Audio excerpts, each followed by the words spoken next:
അപ്പോൾ ഇത് കേട്ടോ, ഇത് നമുക്ക് ഫിലിപ്സിൻ്റെ ടോർച്ച് ഇത് വെക്കാനായിട്ട് കമ്പനി തന്നിരിക്കുന്ന ഒരു സ്റ്റാൻഡാണ് കേട്ടോ. അപ്പോൾ നമ്മൾ ഫിലിപ്സിൻ്റെ ടോർച്ച് കൂടുതൽ ക്വാണ്ടിറ്റി വിറ്റത് കൊണ്ടാണ് കമ്പനി നമുക്ക് ഈ ഒരു സ്റ്റാൻഡ് തന്നിരിക്കുന്നത്. അപ്പോൾ ഇനി നമ്മൾ ഫിലിപ്സ് ടോർച്ചുകളെല്ലാം ഈ സ്റ്റാൻഡിലായിരിക്കും ഡിസ്പ്ലേ ചെയ്യുന്നത്. അപ്പോൾ ഇത് നമുക്ക് ഓപ്പൺ ചെയ്യാം അല്ലേ.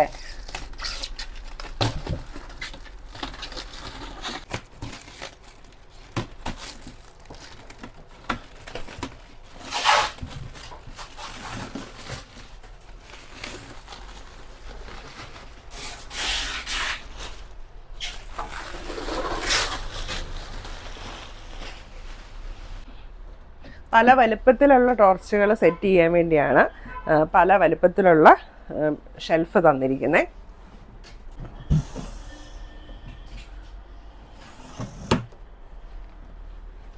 ഇനി നമുക്ക് ടോർച്ച് ഇതിനകത്ത് സെറ്റ് ചെയ്യാം അല്ലേ.